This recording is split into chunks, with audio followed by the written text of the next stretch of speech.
దేశ ఈరోజు చరిత్రలో ఎక్కడా కానీ ఇంత పెద్ద మొత్తంలో మరి పెన్షన్లు అందించిన రాష్ట్రం ఏదీ లేదు. 2300 రూపాయలు మాత్రమే ఒక మ్యాక్సిమం ఒక రాష్ట్రంలో ఉంది. మిగతా చోట్లయితే 800, 1000 రూపాయలు, 1200 రూపాయలు మాత్రమే ఇస్తున్న పరిస్థితుల్లో ఈరోజు రాష్ట్రంలో మరి 4000 నుంచి 15,000 రూపాయల వరకు కూడా అందిస్తున్న ఘనత తెలుగుదేశం కూటమి ప్రభుత్వాన్ని. దీనికి ఆద్యుడు మహానుభావుడు నందమూరి తారక రామారావు గారు. వారు మొట్టమొదట 35 రూపాయలతోటి ఈ పెన్షన్ పథకాన్ని ప్రవేశపెట్టి భారతదేశ చరిత్రలో మొట్టమొదటిగా మరి ఆ ఘనత వారికే దక్కింది.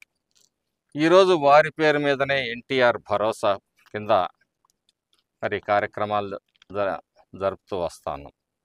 35 నుంచి 200 అయిన తర్వాత బాబు గారు 1000 రూపాయలు చేయటం, దాన్ని మళ్ళీ అదే పీరియడ్లో వాళ్ళు 1000 నుంచి 2000 రూపాయలు చేయటం, 1000 రూపాయలు పెంచడానికి గత ప్రభుత్వం నానా అప్పసోపాలు పడుతూ లాస్ట్ చివరి 2 నెలల్లో మరి 3000కు పెంచగలిగింది. కాబట్టి వృద్ధుల పట్ల, డిజేబుల్డ్ పట్ల, వికలాంగుల పట్ల ఈ ప్రభుత్వం ఎంత ఉదారంగా వ్యవహరిస్తుందో మరి వీళ్ళందరూ కూడా, ప్రతి కుటుంబంలో కూడా మరి లబ్ధిదారులు ఉన్నారు, వాళ్ళందరూ కూడా గమనించుకోవాలి. అంతే.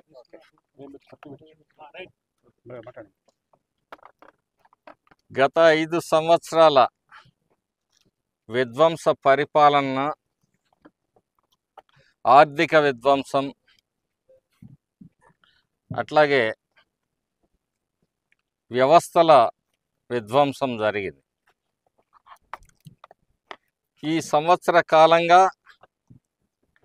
ఆర్థిక విధ్వంసం నుంచి పట్టాలెక్కించే భాగంగా, అలాగే పరిపాలనా వ్యవస్థల్ని సరిదిద్దటం, అదే సందర్భంలో ఎన్ని ఆర్థిక ఇబ్బందులు ఉన్నప్పటికీ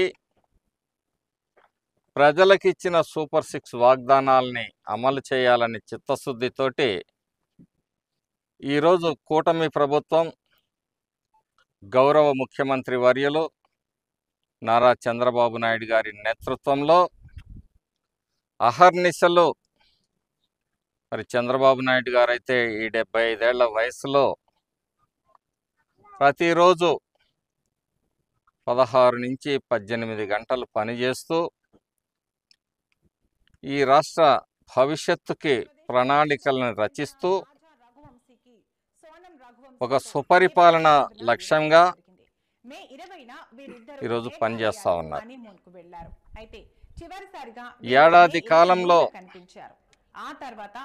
ఎన్ని అవాంతరాలు ఉన్నప్పటికీ సూపర్ 6ని అమలు చేయంగా ఈరోజు మరి కొన్ని పథకాలని విజయవంతంగా అమలు చేయడం జరిగింది. బాబు గారు స్వయంగా చెప్తా ఉన్నారు, మేము అన్నీ చేశామని చెప్పట్లేదు, కానీ సంవత్సర కాలంలో మేము ఏం చేశామో, ఏం చేయగలిగామో అనేది ప్రజలకు వివరించాలి, ఈ రాష్ట్ర పరిస్థితిని వివరించాలి. కాబట్టి తద్వారా మనం భవిష్యత్తులో ఏం చేయబోతున్నాం అనేది కూడా వివరించాలనే ఒక మంచి సంకల్పంతో ఈరోజు ప్రతి శాసనసభ్యుని కూడా ఈ నెల రోజుల పాటు ప్రతి నియోజకవర్గం పర్యటించి చేసినవి, చేయబోయేవి అన్ని కూడా వివరించడానికి సమాయత్తం చేసి పార్టీ కేడర్ని సమాయత్తం చేసి, పార్టీ నాయకుల్ని సమాయత్తం చేసి పంపించడం జరిగింది.